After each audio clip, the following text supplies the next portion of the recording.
दोस्तों आज हम लोग जो है एनसीईआरटी का एक क्वेश्चन सॉल्व करने वाले हैं जो है तो बहुत आसान, लेकिन ऐसे आसान क्वेश्चन को भी मेरे बहुत से दोस्त हैं जो गलत कर देते हैं। तो ऐसे क्वेश्चन को हल करते समय आपको ध्यान देना है कि कौन सी गलतियां जो नहीं करनी है। तो क्वेश्चन जो है आपको स्क्रीन पर भी दिख रहा होगा। तो एक बार मैं क्वेश्चन को पढ़ लेता हूँ। तो क्वेश्चन है कि दो संख्याओं का अंतर जो है 26 है तथा एक संख्या दूसरी से 3 गुनी है, संख्याएं ज्ञात कीजिए। तो ये क्वेश्चन बहुत आसान है दोस्तों, बस इसमें छोटी छोटी जो गलतियां होती हैं वो आपको नहीं करनी है। तो चलिए हम लोग सॉल्व करते हैं इसको।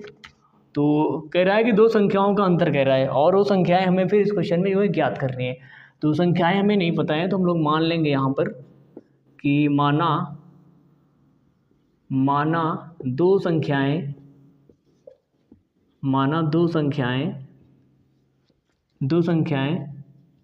क्रमशः x और y है।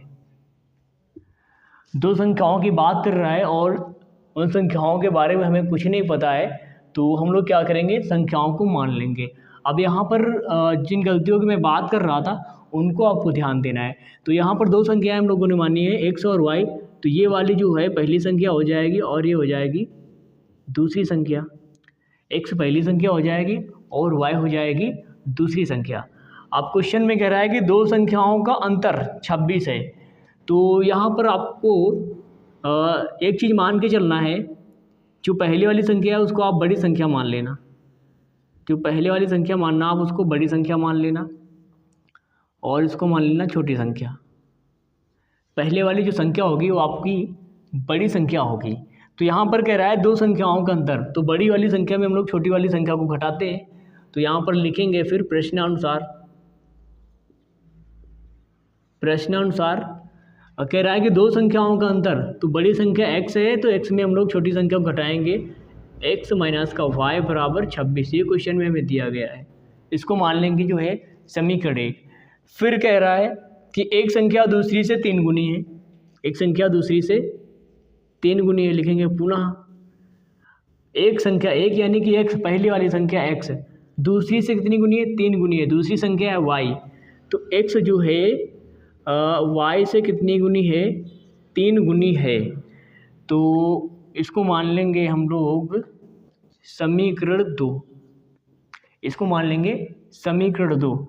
अब समीकरण को हल करना आपको आता होगा, आप चाहे इनको विलोपन से हल कर सकते हो और चाहे प्रतिस्थापन से। तो हम लोग जो है इनको प्रतिस्थापन से हल करने वाले हैं। तो यहाँ पर लिखेंगे x बराबर 3y समीकरण एक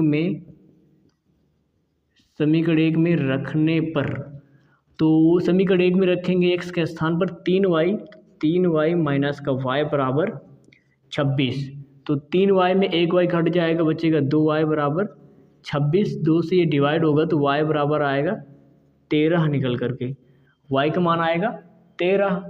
और ये y का मान जो है हम लोग यहाँ समीकरण 2 में रख देंगे तो हमें x का मान जो है प्राप्त हो जाएगा। लिखेंगे कि y बराबर 13 समीकरण 2 में रखने